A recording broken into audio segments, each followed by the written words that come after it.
প্রতিদিনের পূজায় আমাদের কোন আরতি করা উচিত? এই প্রশ্ন প্রায় প্রতিটি ঘরের মা বোনেদের মনে কখনো না কখনো অবশ্যই আসে। কারণ প্রত্যেক মানুষই চান যে তার পূজা যেন সম্পূর্ণ সঠিকভাবে হয়, ভগবান যেন তার ভক্তি গ্রহণ করেন এবং ঘরে সুখ শান্তি বজায় থাকে। ঘরে পূজা করা কোনো সাধারণ কাজ নয়। এটা শুধু প্রদীপ জ্বালানো বা ঘন্টা বাজানোর নাম নয়। পূজা হলো সেই মাধ্যম যার মাধ্যমে আমরা ভগবানের সঙ্গে যুক্ত হই, নিজের মনের কথা তাকে বলি এবং তার আশীর্বাদ প্রার্থনা করি। তাই এটা জানা খুবই জরুরি যে প্রতিদিনের পূজায় কোন আরতি করা উচিত, কোন নিয়ম মানা উচিত এবং কোন ছোট ছোট ভুল আমাদের করা উচিত নয়। আজকের এই ব্যস্ত জীবনে আমাদের মা বোনেরাই সবচেয়ে বেশি নিয়মিত পূজা করেন। সকালে উঠে ঘরের কাজ, বাচ্চাদের দেখাশোনা, রান্না বান্না, এই সব কাজের মধ্যেও তারা পূজা অর্চনার জন্য সময় বের করেন। এমন শ্রদ্ধা ও ভালোবাসা ভগবান অবশ্যই গ্রহণ করেন। কিন্তু অনেক সময় জ্ঞানের অভাবে পূজায় কিছু ছোটখাটো ভুল হয়ে যায়, যার কথা আমাদের জানা থাকে না। আজকের এই সম্পূর্ণ আলোচনায় সেই কারণে যাতে প্রত্যেক মা বোন কোনো সন্দেহ ছাড়াই পূর্ণ ভক্তিভরে সঠিকভাবে পূজা করতে পারে। তাই আজ আমরা খুব সহজভাবে বুঝবো প্রতিদিন কোন আরতি করা উচিত, কখন আরতি করা উচিত, পূজা শুরু কিভাবে করতে হবে, কোন নিয়মগুলি জরুরি এবং কোন আরতি প্রতিদিন করলে ঘরে বরকত বৃদ্ধি পায়। প্রতিটি ঘরের পূজার স্থান অত্যন্ত পবিত্র হয়। এটা ঘরের সেই কোণ যেখানে ভগবান প্রতিদিন বসে আপনার প্রার্থনা শোনেন।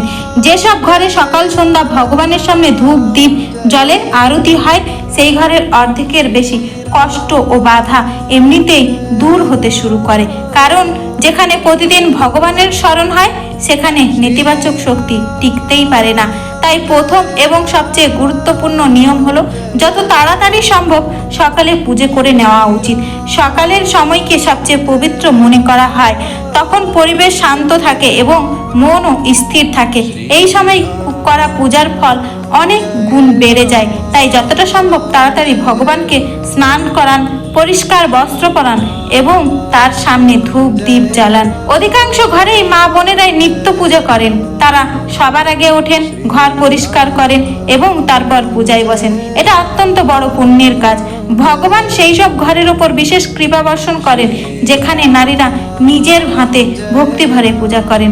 তবে এটাও জরুরি যে পূজার সঠিক ক্রম ও সঠিক আরতি জ্ঞান থাকা দরকার, যাতে পূজা সম্পূর্ণ বলে গণ্য হয়। আমরা বিস্তারিতভাবে বুঝবো প্রতিদিনের পূজায় কোন আরতি এবং কেন আরতি করা উচিত, যাতে ভগবান প্রসন্ন হন এবং আপনার ঘরে সুখ শান্তি সমৃদ্ধি ও মঙ্গল স্থায়ীভাবে বিরাজ করে। প্রথমে এই বিষয়টি খুব সহজভাবে বুঝে নিন যে ঘরে পূজা পাঠ করা শুধু একটি নিয়ম নয়, বরং এটি আমাদের ঘরের আত্মাকে জাগিয়ে তোলার মতো কাজ।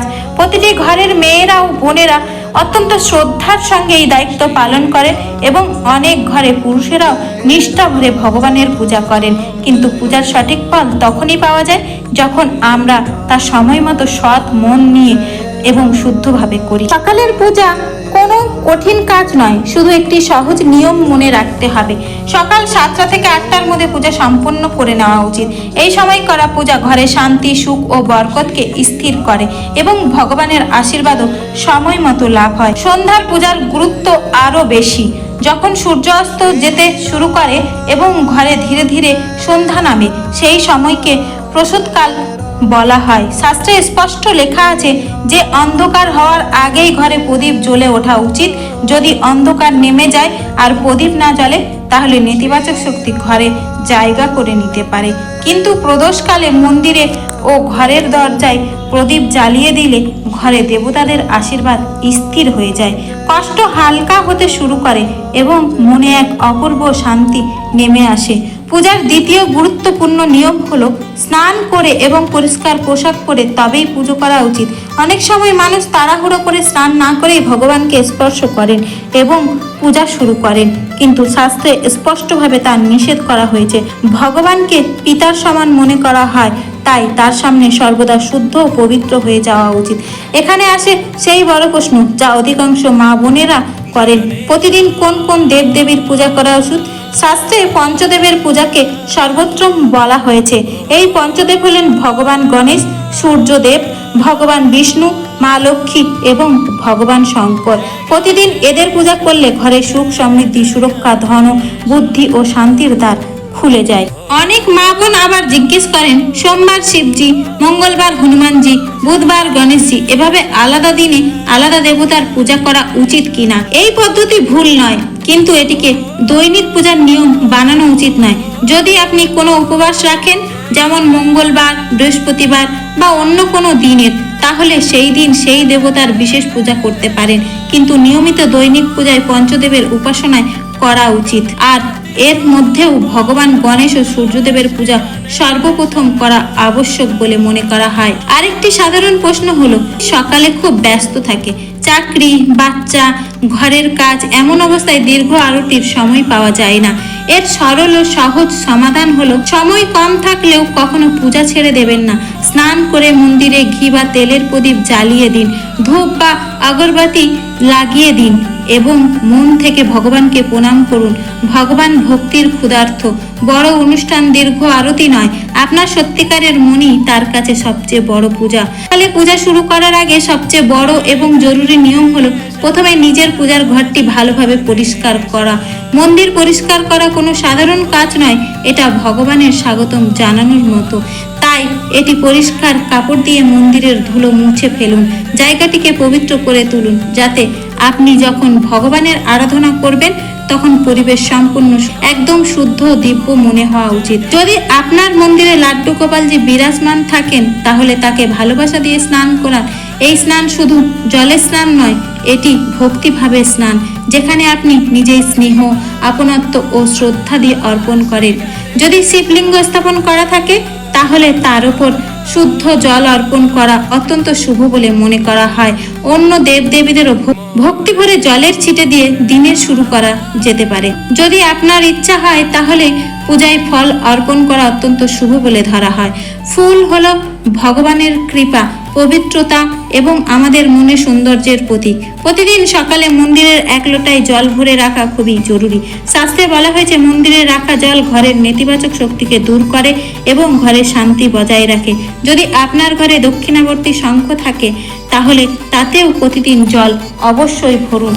এমন শঙ্খ রাখলে জল অত্যন্ত শুভ এবং শক্তিবর্ধক বলে মনে করা হয়। এবার কথা আসে ভগবানকে ভোগ নিবেদন করার।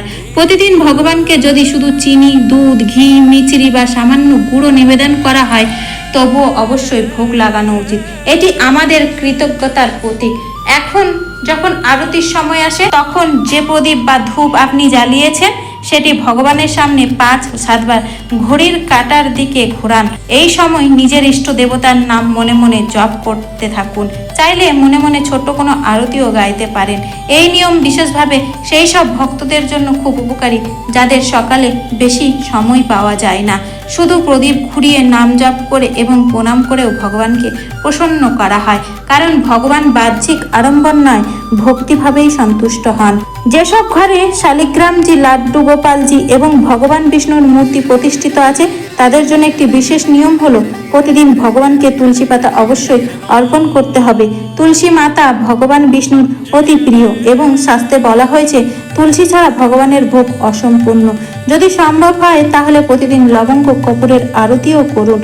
আপনি চাইলে প্রদীপের তুলোর সলতে রেখে তার উপর লবঙ্গ কর্পূর দিয়ে আরতি করতে পারেন। এতে পরিবেশ শুদ্ধ হয় এবং ঘরের নেতিবাচক শক্তি সঙ্গে সঙ্গে দূর হয়ে যায়। যাদের কাছে পর্যাপ্ত সময় আছে এবং যারা সম্পূর্ণ বিধি মেনে পূজা করতে চান, তাদের জন্য আলাদা নিয়ম আছে। এমন ভক্তদের প্রথমে খেয়াল রাখতে হবে যে প্রদীপ কখনো খালি না থাকে।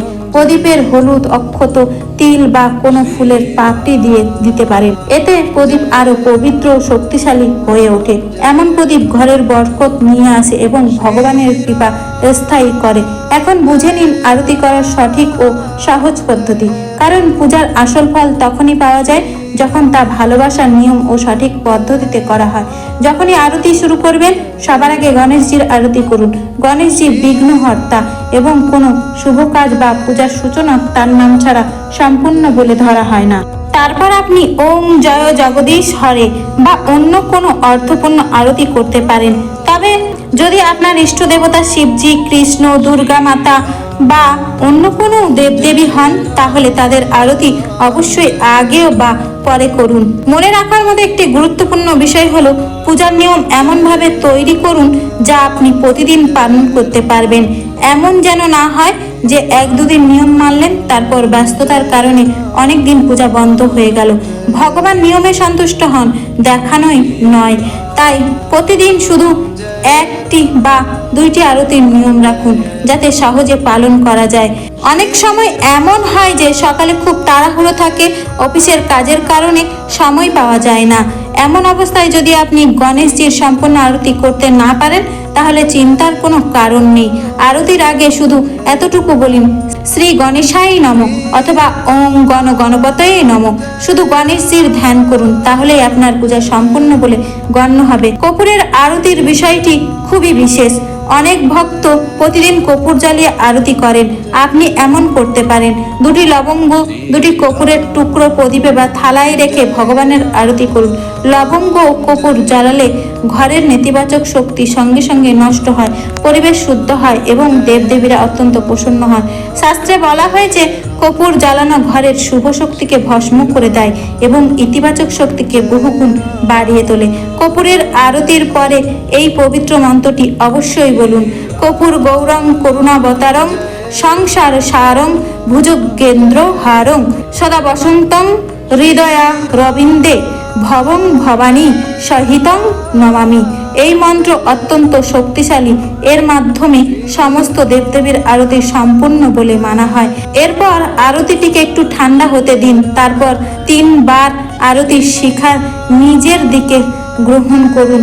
এতে ভগবানের আশীর্বাদ সরাসরি আপনার জীবনে প্রবেশ করে।